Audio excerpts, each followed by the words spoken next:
안녕하세요, 랑팡입니다. 오늘은 일본 취업을 위해 일본어를 공부하고 계신 여러분들에게 일본어 회화법에 대해서 같이 이야기해보고자 합니다. 먼저 영상을 시작하기에 앞서 이번 영상은 한국 취업시장에서 일본어 자격증 JLPT를 공부하고 계신 분들은 지금 하고 계신 JLPT 공부 계속 하시면 되고요. 저는 일본 취업시장에서 JLPT 자격증과 일본 회사에서 면접까지 볼 수 있는 회화력 두 마리 토끼를 동시에 잡을 수 있는 가장 빠른 방법에 대해서 소개시켜 드리고자 합니다. 그럼 영상 시작해 볼게요. 이번 영상에서는 JLPT가 아닌 두 권의 회화책을 소개시켜 드릴 건데요. 그 이유에 대해서는 조금 뒷부분에 같이 설명드릴게요. 참고로 이 책에 대해서 광고 제의를 받거나 돈을 받은 건 절대 아니고요. 제가 실제로 일본 면접까지 볼 수 있는 데에 굉장히 큰 도움이 된 책이기 때문에 여러분들에게도 같이 소개시켜 드리고자 합니다. 꼭 같은 책이 아니더라도 비슷한 내용의 책이라면 그 어떤 책이라도 괜찮아요. 자, 그럼 그 두 권의 책은 바로 이 책인데요. 일본어는 뻔한 패턴의 반복이다. 제가 여러분들에게 이 책을 소개시켜 드리는 이유는 일본어 회화에서 사용하는 패턴은 총 180가지 정도인데요. 그 180가지에 대한 패턴이 이 책에 전부 담겨 있어요. 그리고 또 하나의 장점은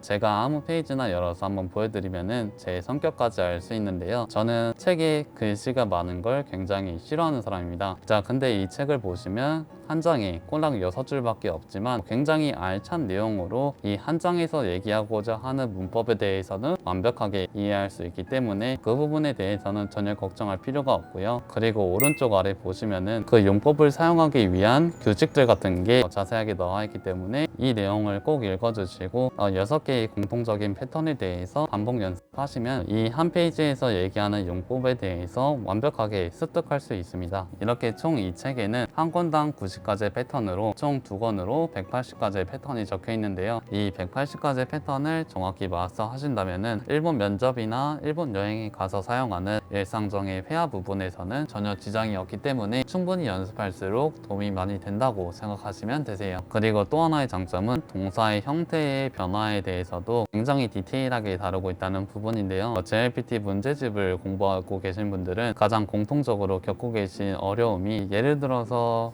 빌리다, 빌려서, 빌렸다 이렇게 문장의 동사 원형과 문장과 문장을 연결하는 동사 그리고 과거를 나타내는 동사 이렇게 바뀌는 동사에 대해서도 법칙이 존재하는데요. 그 법칙에 대해서도 달랑 한 장으로 전부 다 마스터할 수 있기 때문에 여러분들의 회화력을 높이는 데 가장 큰 도움이 될 거라고 생각합니다. 자, 결론부터 말씀드리면 제가 왜 이 책을 소개하냐면 이제 막 히라가나와 가타카나를 마스터하신 분들이라도 충분히 도전할 수 있는 기초 레벨부터 예를 들어서 진지드세요 같은 존경어까지 함께 포괄적으로 다루고 있기 때문에 일본어 회화 경험이 없는 분들이라도 충분히 도전해 볼 수 있는 레벨이에요. 만약에 서점에 가시면 꼭 이 책이 아니더라도 일본어 회화에서 사용되는 패턴을 중점적으로 다루는 책을 한 권 구매하셔서 그 패턴을 중점적으로 공부하시는 걸 추천드릴게요. 자, 그리고 결론부터 말씀드리면 이건 제 경우인데요. 저는 이렇게 회화부터 공부를 하고 JLPT 자격증에 관한 문제집을 한 권 구매해서 문제에 관해서 모르는 단어나 동사에 대해서만 따로 암기해주고 바로 시험장에 가서 합격을 했습니다. 그때 취득한 게 JLPT N2고요. 같은 방법으로 한 달가량 더 공부를 해서 JLPT N1까지 취득하였습니다.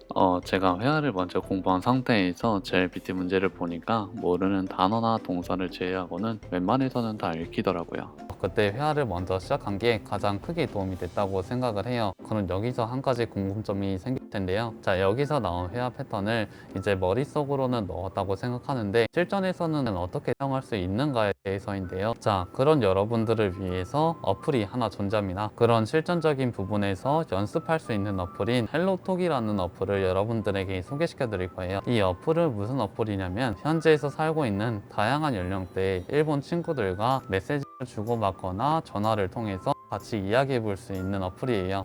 무료 버전으로만 이용해도 충분히 회화력 같은 거를 높이는 데 사용할 수 있으니까 나중에 기회가 되시면 꼭 가입해서 이용해 보는 거를 권장드릴게요. 참고로 이건 제가 사용한 방법인데요. 마침 저와 비슷한 연령대의 일본인 친구가 취업을 준비하고 있는 상태였기에 제가 쓴 일본어 이력서에 대해서 검토를 받거나 수정 같은 거를 조금 도움받기도 했습니다. 역시 일본 현지인들이 봐주는 제 이력서이기 때문에 그 안에서 굉장히 수정할 부분이 많더라고요. 자, 그리고 이 180가지의 패턴을 정확히 암기했다고 해도 실전에서 사용할 때는 5개에서 7개 정도밖에 사용하지 못해서 그때는 현타가 한번 시게 올 건데요. 여기서 다 하지 마시고 처음 일본어를 실전에서 사용하는 분들이라면 당연히 있을 수밖에 없는 일이에요. 자, 그래서 기죽지 마시고 여기서 10개, 20개 사용할 수 있다면은 여러분들의 일본어 실력은 그의 제곱으로 늘어나는 걸 경험할 수 있을 거예요. 처음에는 조금 어렵고 힘들지라도 조금만 노력하면 되니까 여러분들도 할 수 있다고 생각해요. 자, 그럼 오늘 말씀드린 내용을 요약드리면 일본어 회화에 관련된 책을 서점에 가서 구매를 하시고 그 패턴에 대해서만 공통적으로 공부를 해주시면 되세요. JLPT 자격증은 한